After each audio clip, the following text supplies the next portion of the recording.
All right, we're live. So excited. Good morning, good morning, good morning. Today I'm going to be doing a heart-to-heart conversation with Steph Magenta. We've just been having a little chat before pressing record, and Steph is a shamanic practitioner, but first and foremost, she's a breathwork facilitator and teacher. So welcome, Steph. Thank you very much. It's a pleasure to be here. Oh, we were just talking about where we met. You remember meeting me, and I don't remember actually, which was at a Tantra festival some years ago.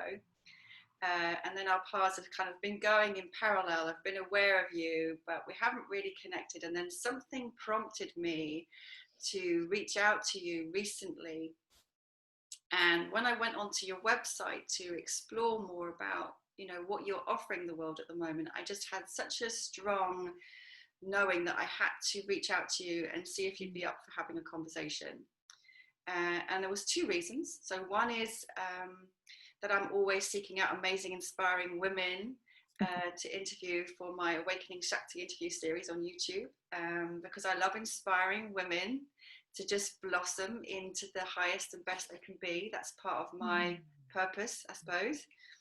And also because of your work with breath and that sense that I had at the time, because of everything that's going on around us at the moment, of the importance of the breath.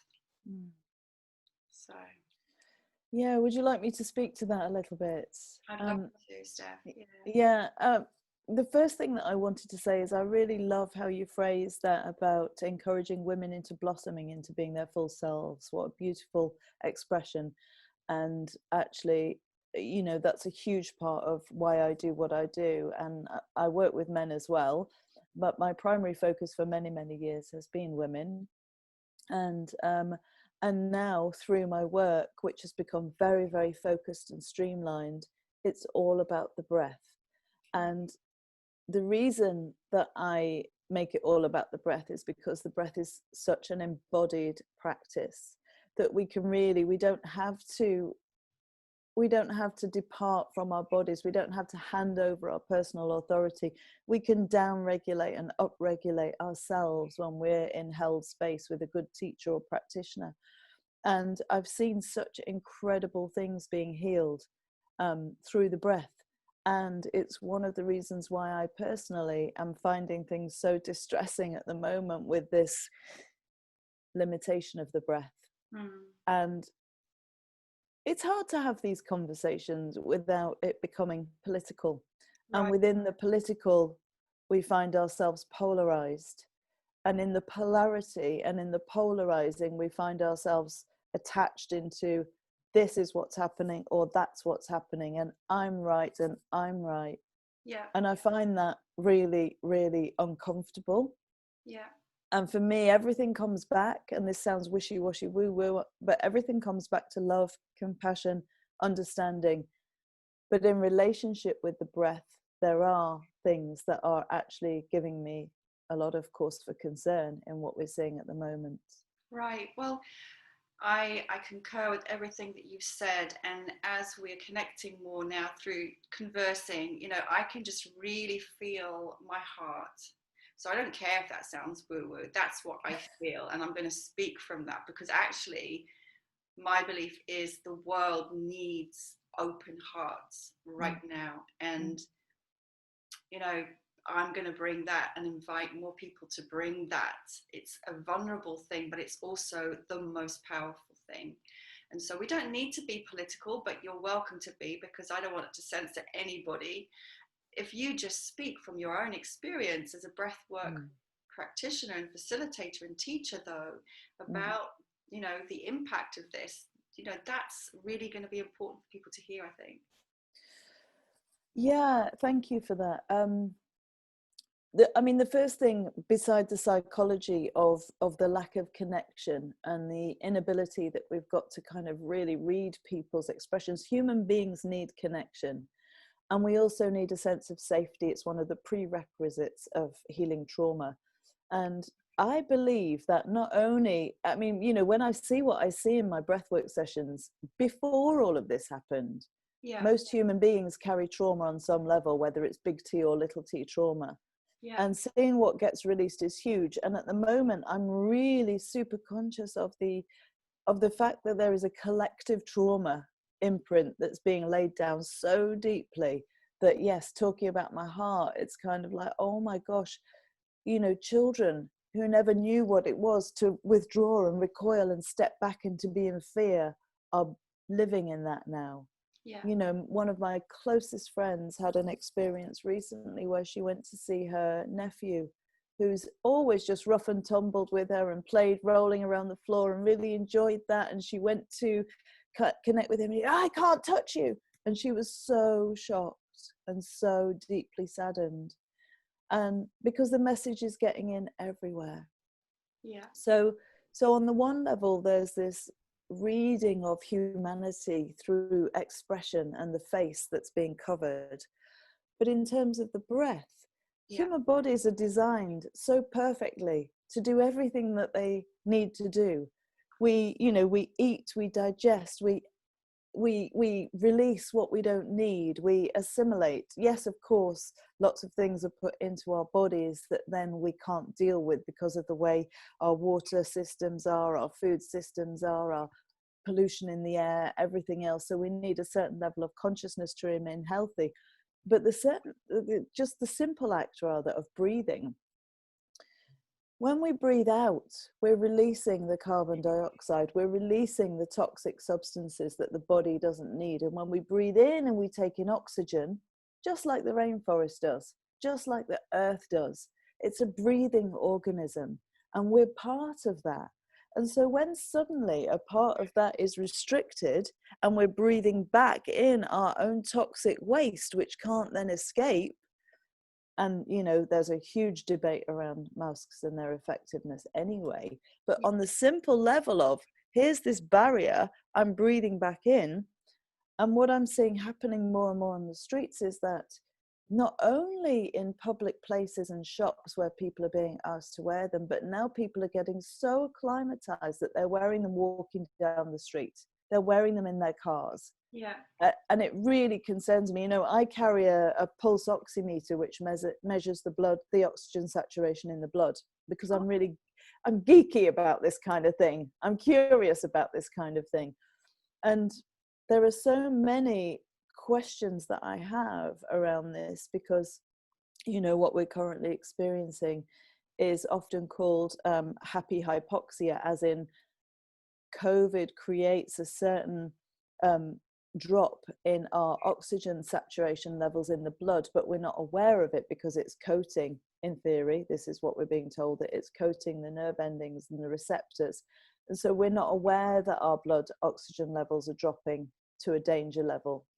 And so what happens then is the more people are wearing these masks, I can't see the logic in, well, actually, we need to breathe in more oxygen, not less. Exactly.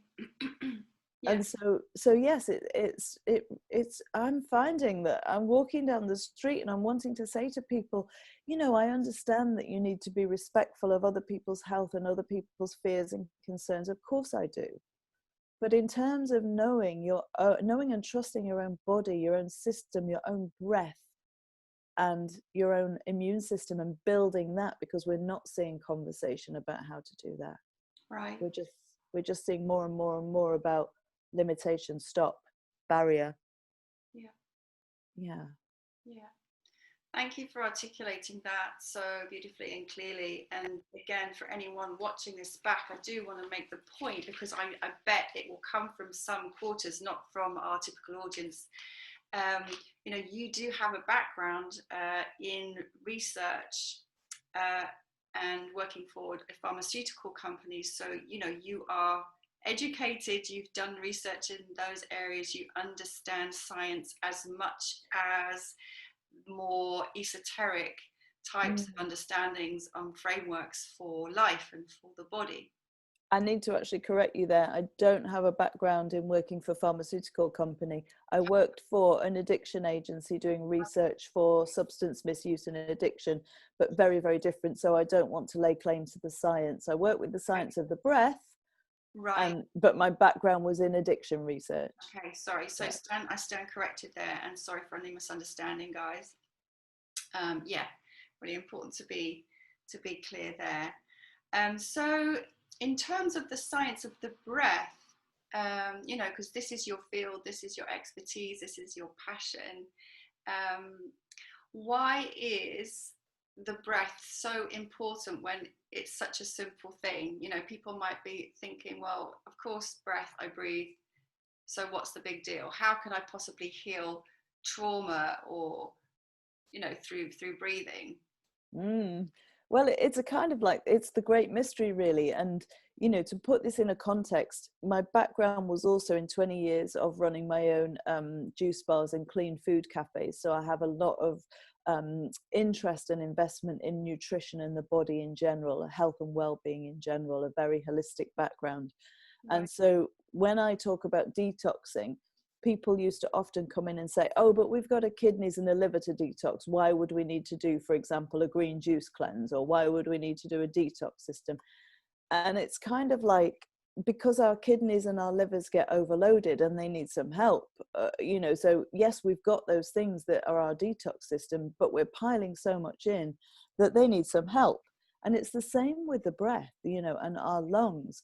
We're breathing in and we're kind of taking in so much stuff that many people are either chronically under breathing or chronically over breathing, hyperventilating or hypoventilating, as in, you know, the ideal on a day-to-day basis is that, yes, we breathe in and out through the nose and not the mouth. That we should be, if you look at Buteyko and Patrick McEwen's work, these are pioneers in the field of healthy breathing patterns. You want deep conscious breaths in and out through the nose. So it would really be. And the more we do that, the more, even I'm doing it now, as I'm doing it, I can feel my nervous system just going, because suddenly we're connecting consciously to the breath. Most people are either rushing around, breathing in kind of mouth slightly open. You see it on trains and planes when people fall asleep and they're, oh, that's so unhealthy. Because going back to the human design, you know, we've got these filters in our noses that extract anything that we don't need, and pollens and pollutants and everything else. There's very fine chemical balances that go in within the brain, within the lungs, within the inhale and the exhale, and the whole body system is working in harmony. When we start to breathe in, so in what I practice, which is conscious connected breath, which is open mouth, and many people say, oh, but it's not good to breathe in that way. It's not if you're breathing that way all the time. But if you're breathing that way in a contained session with the purpose of healing, what it tends to do is it will activate the sympathetic nervous system, because you're basically over breathing.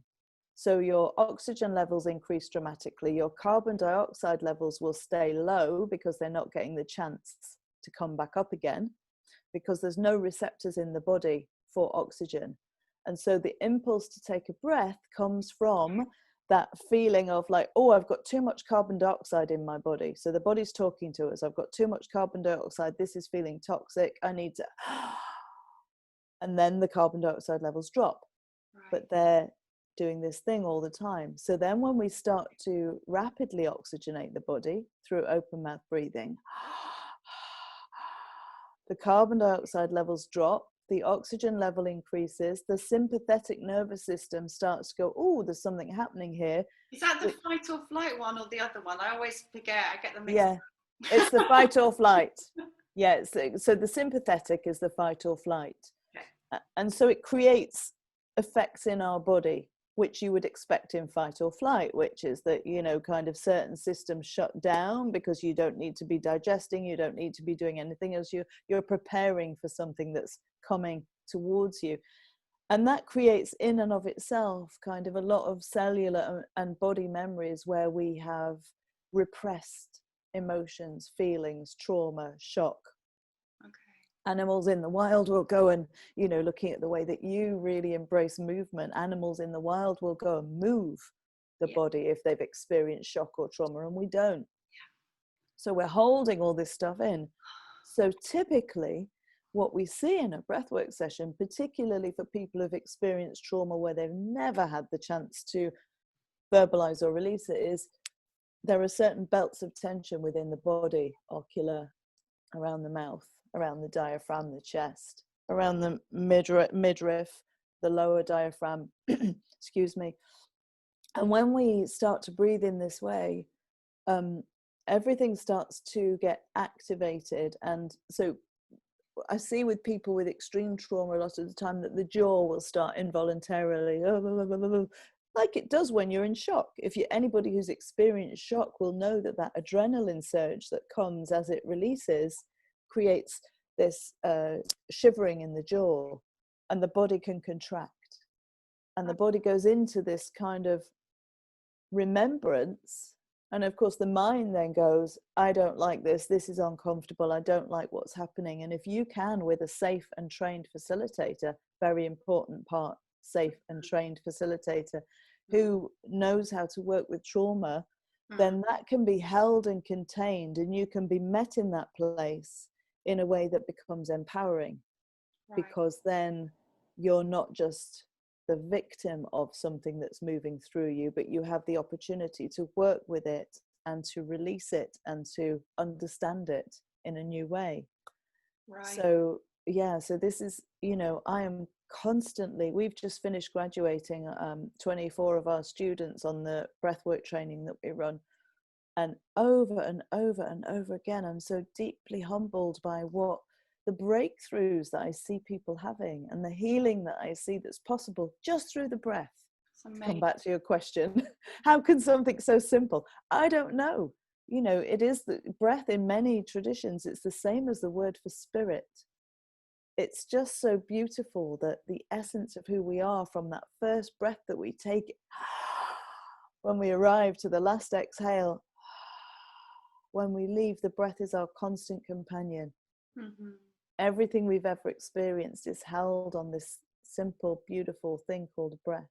Mm. And for anybody who's ever seen anybody take their last breath, to see a physical form with no breath in any longer is just, you realize the mystery of the breath when you see that. Yeah. Yeah, beautiful. Makes me think, I mean, I wasn't actually with my mom when she died. She died quite recently, back in May. But just makes me think of her, because she had COPD. So she had terrible trouble breathing and getting the breath, and just seeing that impact on her body of that was really distressing. Yeah. But I have witnessed that. I have witnessed someone's last breath, and you really do see then that it's like they're gone. They're gone. Yeah. You know, it's just the body. Yeah. They're gone. And it's so remarkable, you know, how we are as human beings and the systems that we have and the way that we can really learn to listen to our bodies and really learn to dialogue with our bodies is so remarkable. And it's one of the few things in the autonomic nervous system that we do have any control over. We can slow our heartbeat, we can slow our breath, we can upregulate, downregulate. What does that mean, Steph, when you say upregulate, downregulate? It means, thank you for asking. It means that, for example, in a breathwork session, if somebody is experiencing either physical discomfort, because commonly people experience tetany or tingling, or if they're experiencing too much traumatic stuff, which means that the body might trip into either dissociation or hypervigilance, so you're no longer in that kind of space, that you can activate the parasympathetic, which is the rest and restore, by breathing in and out through the nose or extending the out breath. So that's the down regulation. So for example, this is too much, I'm really uncomfortable, I need to slow things down. Instead of you would go, and quite quickly the body's parasympathetic nervous system kicks back in, or you can extend the out breath. And then upregulating simply means that at the point that you feel, okay, I'm okay now, I can venture towards one of my tender edges or my vulnerabilities that you mentioned in the beginning. Then you can increase the breath again and the body will start becoming activated. So basically, by learning how to develop that relationship and that mastery and that self-awareness, you can modify your own breathing so that you can work with it to bring about healing and health and well-being. So I've got two questions that follow on from that. One is, I guess I have to ask, is there, because talking about trauma, and I agree with you that pretty much everyone has got trauma on some level. I've actually just been reading this book called Patriarchy, Stress Disorder by Valerie Ryan, and it's amazing, and it's made a real impact on me in her, her theory that I mean, basically everyone, but she's addressing women, will have the impact of growing up in a system that's suppressive, and it's completely unconscious, but there will be minor traumas that are part of just being in the system. And I can so relate to that, as well as more overt forms of trauma myself, but what about, is there a risk of re-traumatizing when you're doing something like this, because you're going sort of straight, you're bypassing the conscious mind really and going straight to the embodied cellular memory? Well, I mean, that's a great question as well, and it's why I stress so much in my work and in our training that it's, people think that because it's the breath, it's really simple. I've seen what people are doing. I'm just going to go and run a breathwork session for my friends, or anybody can do that. And then they may gather a group of people in a room. Maybe they're already working in the healing field, so they just think, yeah, I'm going to bring the breath in, but they haven't got any experience in the ab reactions, the contraindications, one of which you've mentioned with your mum, COPD, things like that, epilepsy, heart disease, schizophrenia and psychotic episodes. All of these are contraindications for active breath patterns like the conscious connected breath. Right. And so as we start to activate the body in that way, and the trauma surfaces, if somebody hasn't had training in the psychology of trauma, developmental trauma, ethics, boundaries, consent, touch, and doesn't, this is important part as well, that they haven't done their own inner work to the level where they can competently and safely hold that without either getting overactivated. There's a saying, you can't get somebody out of a swamp by stepping into it. So a lot of people who consider themselves to be empaths, for example, will want to go in and stroke and touch in a way that actually is not appropriate when somebody's discharging trauma. But the safe holding and the knowledge of how to hold that means that people won't be re-traumatized. So yes, you can very easily re-traumatize somebody if you don't have appropriate training. Thank you for clearing that up. Yeah, I think that's really important. And I was actually thinking of someone I know who might have had that kind of experience. So kind of asking for that person. Yeah. And of course, then I want to ask you, Steph, like, how did you get into breathwork and all that you do yourself? Well, for me, my life has been a journey of coming back into the body, which was a very uncomfortable place for me to be, because my background and what took me into substance misuse research was one of addiction. So I was, many, many years ago now, when I was only 18 years old, I was living in London, and I was just around a lot of petty crime and then to some extent much more significant crime scenes. And I was lost, basically. I kind of was reenacting earlier traumas from my childhood, although I didn't know that at the time. And I got involved in sex work, and I got involved with drugs, and I became very, very heavily addicted to heroin. And so I was numb. I was numb through my work. I was numb through the drugs, because obviously heroin is morphine based, so that in itself is numbing. But then the work I was doing, it was just this vicious circle. I didn't want to feel. I was actually profoundly in love with the man that I was with at the time, who was, heavily involved in crime himself. But at that time, I was young, I was naive, I just thought he was wonderful. And then when he started betraying me and all of the stuff that was connected with that was coming in, and I was heartbroken. I just didn't want to feel anything. So I really successfully numbed myself. And as I say, that goes back even further. Can I And ask so, about that? sure.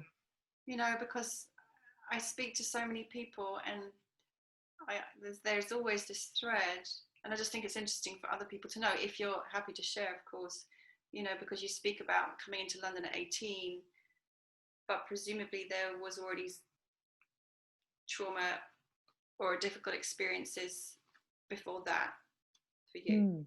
Mm, mm. There were, and it doesn't, I don't feel it particularly serves your audience or me to go into what they were, but yes, they were already there.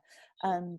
And I think, you know, when we're that age, like, you know, when we're going through adolescence and puberty, and we're that age, and there's so much peer pressure, and there's so much awakening of our sexuality, our sexual energy, where there are any distortions, whether they've come from being young, whether they've come from abuse, whether they've come from just a kind of harshness around that natural blossoming. And we don't have rites of passage in our culture, so I feel like we're often left just floundering.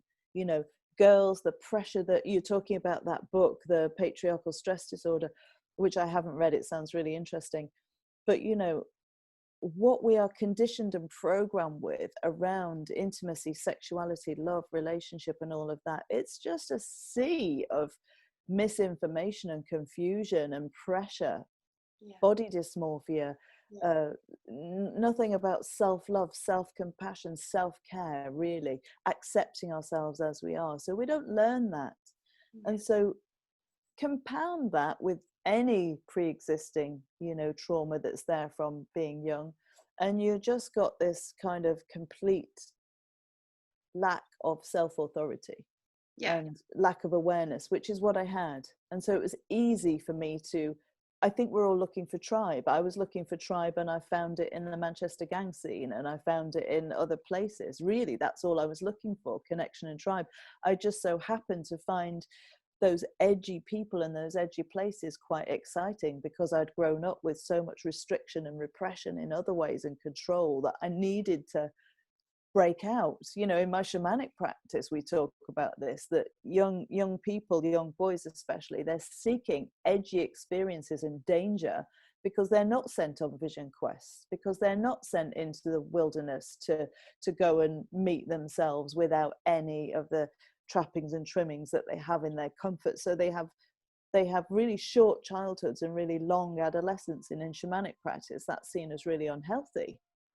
And the same for girls. You know, we don't have these rites of passage that support us. And so, yeah, so for me, it was, I guess, no surprise that I just got lost in everything. You know, I was just living my life, but these were the things that were coming towards me, that were taking me more and more deeply into a disconnect from my body, from my sense of self and my personal authority. Didn't even know what that was.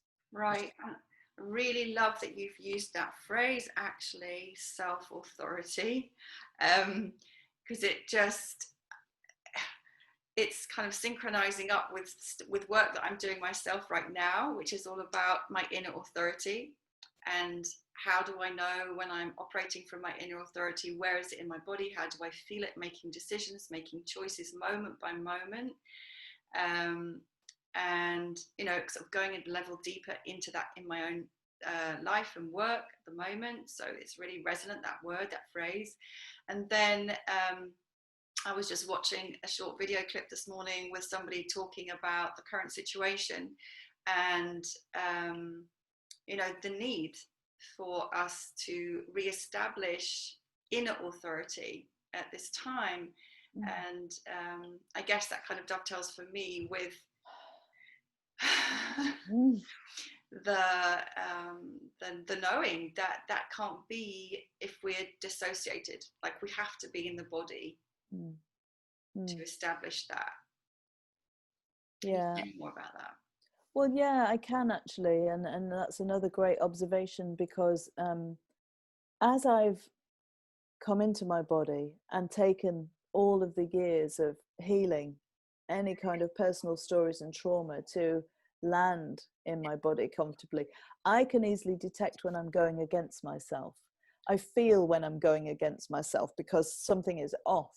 And all of this stuff that we're being bombarded with on a purely intellectual, knowing level, things aren't matching up, things aren't making sense. And so, of course, there's that discord and disharmony in my system because I'm going, but that doesn't make sense and that doesn't feel right.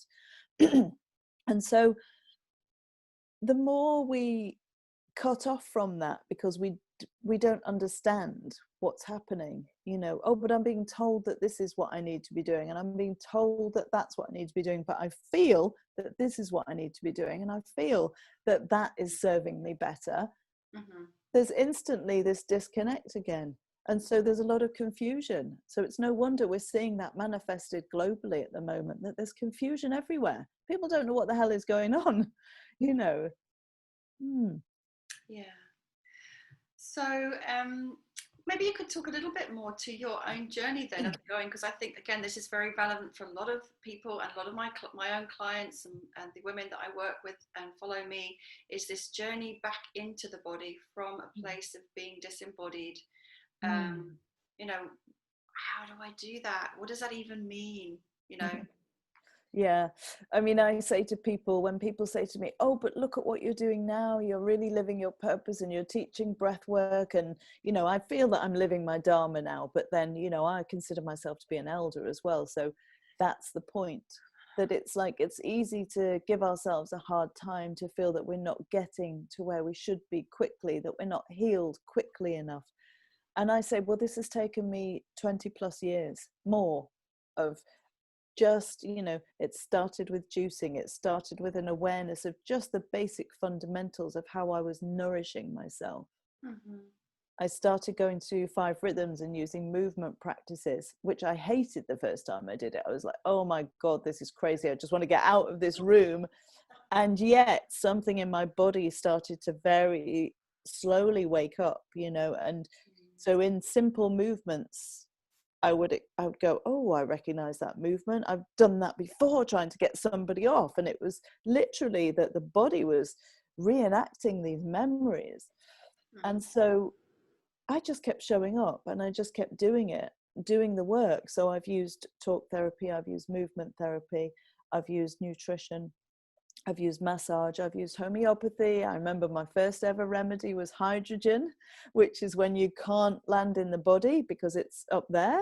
So it was like, oh, interesting. And I took it and I was just really like, oh, I was bumping into things. I bumped my car a couple of times. I would bump my body because I was so out of my body, and the hydrogen as a homeopathic remedy was bringing me into my body in ways that I didn't know. That was the beginning, which is, well, it was after my first child, so like almost 30 years ago now. And ever since then, I've just continued. I regularly have body work. Right. People used to say to me, you know, oh, that sensation, where do you feel it in your body? I'd be like, I've no idea. I don't know what you're talking about. Right. Because I didn't know how to feel in my body. My body was just completely offline.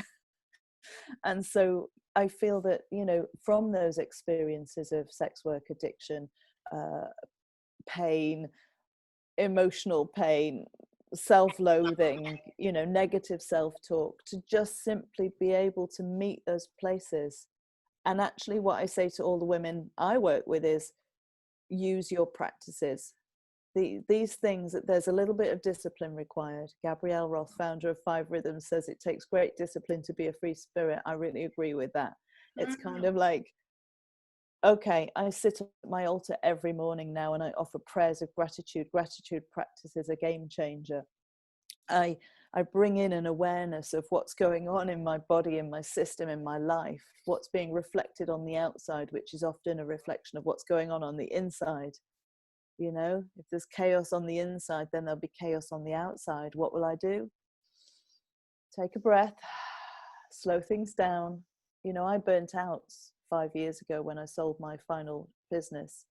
And burnout, I said at the time it happened, this is going to be my greatest teacher, because I'm going to have to slow down, because I'd simply replaced addiction with busyness. Right. Busyness became my addiction. Yeah. I was still avoiding feeling on some level. And that's many, many years after starting the process of coming into the body. So patience, practice, perseverance, the 3 Ps. Oh, you're just you're just downloading so many wonderful nuggets here. Honestly, this is gold, everything that you're sharing. I'm just like so grateful. Even just to the gratitude practice, it's one of the simplest things, but it really is so powerful. So yeah. And also the sense of patience with yourself and love with yourself. And one thing you just said as well that I wanted to highlight for people watching is, when people speak about addiction, uh, there can be this reaction, and I had this myself, of, oh, I'm not addicted to anything. Like, that's those kind of people. I'm not one of those kinds of people. How could I possibly be addicted, right? In fact, I remember distinctly going to a yoga class for addiction, because I was actually teaching yoga and meditation and dance to a group of an addiction centre in Camden. I loved that work, and they were so responsive. What a responsive group, actually, so open and so so open. So then I went to learn, and the teacher, sort of very, very imposing, sat at the front, and she was like, so who here has got an addiction? And everyone put their hand up apart from me, and I felt so uncomfortable. And like, now looking back on that, because that was probably 8 or 9 years ago, if I'm honest, I obviously did have addictions that I was completely not willing to own. So that's one thing. It's like, it's not necessarily this horrible thing that people imagine it to be. There's all kinds of ways in which we use something to avoid seeing and feeling ourselves. And the busyness is a really big one for a lot of people, I think. Yeah, I mean, I really believe that the majority of people have some form of addiction. So I really resonate with what you've said about, oh, yeah, I'm not putting my hand up, I'm fine. And it's kind of like, we're programmed into addiction. The psychology of marketing, the psychology of selling and consumerism is huge. That's addiction in itself. We're being constantly sold ideas of who we should be and what we need and what will make us better. And that could be education and learning. I come across many people, we had somebody recently on our graduation say, oh my gosh, I'm a learning junkie. I never feel that I can start doing my work until I've done the next course or the next training. And it's like, yeah, when do we get to the point where we go, I'm enough, this is enough? And then we flip it, because then the learning becomes joy, because it's like, oh, I'd really like to work with that person and to discover more about that, because we all have expertise in different fields. So I love working with people that I feel have got something that I don't know about, not from the place of I need to know more in order to be good enough, but just from the joy of experiencing somebody else's expertise, somebody else's passion. That's what then starts to come through, because we're definitely all, social media gives us notifications with little red flags, and they're popping off all the time. Oh, I just need to check my inbox. I still do it. I have to really find that discipline to go, no, I'm gonna not switch my phone on until this time in the morning. I'm going to leave it in a different room at nighttime, and right, consciously work towards creating space so that I can be with myself, be with my breath, be with my body. And I feel like, this mastery in a way of life is incredibly extraordinary, but also it's about coming to terms with the ordinariness. Finding the joy of feeling your feet on the floor as you move into the kitchen in the morning to make your first cup of coffee or your first juice, or and then standing over the sink and washing the dishes with humility and appreciation for just being able to be alive and take a breath. A very dear friend of mine passed last week very suddenly, and I can feel that. And obviously it wasn't lost on me that I was there on a breathwork retreat graduating students and so aware of my friend no longer having a breath, no longer having the experience of delivering her phenomenal yoga classes, no longer having the experience of being human with all of its, as Rumi says, it's a guest house, you know, there's pain, there's suffering, there's challenge, there's joy, there's ecstasy, there's pleasure, the whole lot. And it's not about expecting it all to be love and light or getting lost in the darkness. It's about balance, which is modeled by nature, and that's an intrinsic part of shamanic practice as well. Right. No accidents, no blame, let the wind blow through you. And how do I look at the cycles of life? How do I look at the cycles of nature and be with that? We're not always in summer, we're not always in winter, we're not always letting go in the autumn, we're not always bursting into activity in the spring. Needs to be balanced, but most of us either aren't that, we're imbalanced somewhere. Yeah. And again, you know, we can use these practices and these awarenesses to just bring us into that place of balance.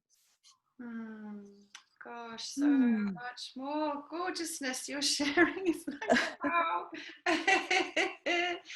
Those 4 shamanic words that you said, can you say them again, that phrase, that the breath blow, say it again. Well, I can't remember what I said. I'm so in the moment. Oh well, we just have to rewind. Watch it back. Yeah. Watch it back. No blame. I remember that. Oh, no accidents, no blame. No accidents, no blame. Let the wind blow through you. These are core teachings from my shamanic teacher, who I have immense respect for. He's phenomenal. But the no accidents, no blame is where we learn to take personal responsibility for what's showing up, so that we can find the medicine in every situation. And that's what I've been doing for the last 40 years, finding the medicine from my healing journey and making it my strength and my power. Yes. And my gift. And when we can really turn that around, I see people in my sessions who are carrying huge trauma from things I've never experienced. And I go, wow, you know, I can see that the moment you're able to become the witness of that, that you are going to be able to give such incredible healing to others who are experiencing that and who are lost somewhere. Which brings us back full circle to the beginning of this, where you said the women you work with, encouraging all of them into blossoming into their full selves. Yeah. It's like, and what if that blossoming requires that struggle?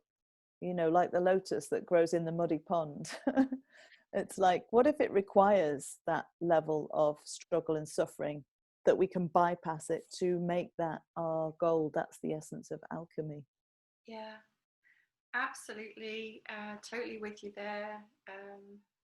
Yeah, in fact, I've done so many of these interviews now, and obviously gone through my own journey, still journeying, it's never ending.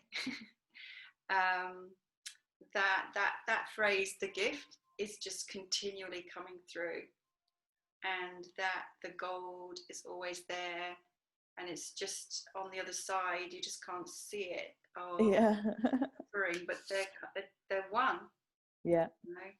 Yeah. That's so confirmed for me. It's without a doubt, without a shadow of a doubt. I wanted to kind of begin to kind of wrap up now. I'm also aware of your time, although I feel like we could just go on. This is just amazing, really. A few final questions. So from the beginning to now, from that point where you spoke back to when you were 18 and really, experiencing that addiction and those difficulties and challenges, to this point in your life, is there one thread somewhere along that has sustained you, or you feel there's been some guidance? Yeah. My mum, God rest her soul, when I was younger, said to me, there's always an inner voice, Steph, that you will not be able to ignore, that will tell you where your truth is. And that actually has been my guiding light, because even when I was lost, even when I was doing things where I was compromising my integrity or being compromised in my integrity, and my truth. I knew on some deep level, some deep inner knowingness, just knew what was right and wrong for me. You can call it your conscience, my inner barometer, whatever you like. And I always knew. I might have been able to ignore it for a while, sometimes for longer whiles, but that's been the key thread, which ironically is that sense of what we've been talking about, that inner knowing that where then when we go against ourselves, and I believe that this is the root of illness for so many people, that illness isn't something that just happens to us. Yes, it does for some people, but a lot of the time illness is something that comes from this repeatedly going against ourselves, or from lack of awareness or ignorance on some level of what we're doing to ourselves. So that's been, I think, the core thread. And just this absolute, I've always had actually a kind of innocent, sweet, many used to call it naive, but now I see it as a strength, because actually it's not naivety, it's more about my willingness to live in my heart. And the shamanic path is called the way of the heart, the beauty way, the good red road. And it's not a shameful thing to live by the heart, it's a beautiful thing. It doesn't make us weak, it makes us strong. Because a strong heart, not a sickly, soppy heart, but a strong heart is power. That's where real power is. Yeah.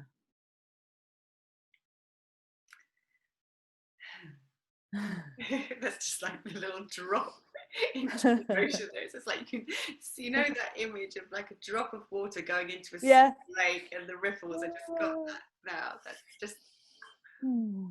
I was going to ask you for a parting message, but that's it basically. You just did it. You read my mind.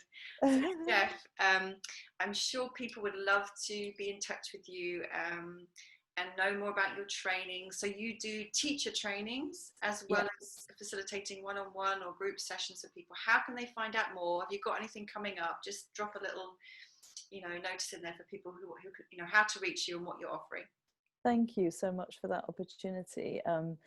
People can find me on my website, which is www.stephmagenta.com, or I'm on social media. I'm on Facebook as Integrative Breath, which is my business page, and Instagram at Integrative Breath. Probably the easiest way to find all of those things, if people don't remember when they're watching this, is to go to my website, which is under my name. We have a facilitator training coming up in November, but that one is full. There is a waiting list, and the next cycle starts in March 2021, so it's not that far off really. And applications are open for that at the moment. And I really, really encourage people, if you have any curiosity about how you can work with something as profound and simple as the breath, then do reach out, and I'm happy to answer any questions. And yes, I do one-to-one and group work sessions as well. Beautiful. Thank you so much. I am so glad I reached out to you. This has been amazing. I know so many people are going to learn and benefit so much. And actually, I already feel like I want to say, let's do it again another time. But for now, lots of love. Thank you so very much. Well, thank you, Shakti, for asking the right questions and for being so open, because it's always a two-way exchange. So it's a reflection of your interest and passion in what you do that's opened up those responses in me as well. So thank you. Go well.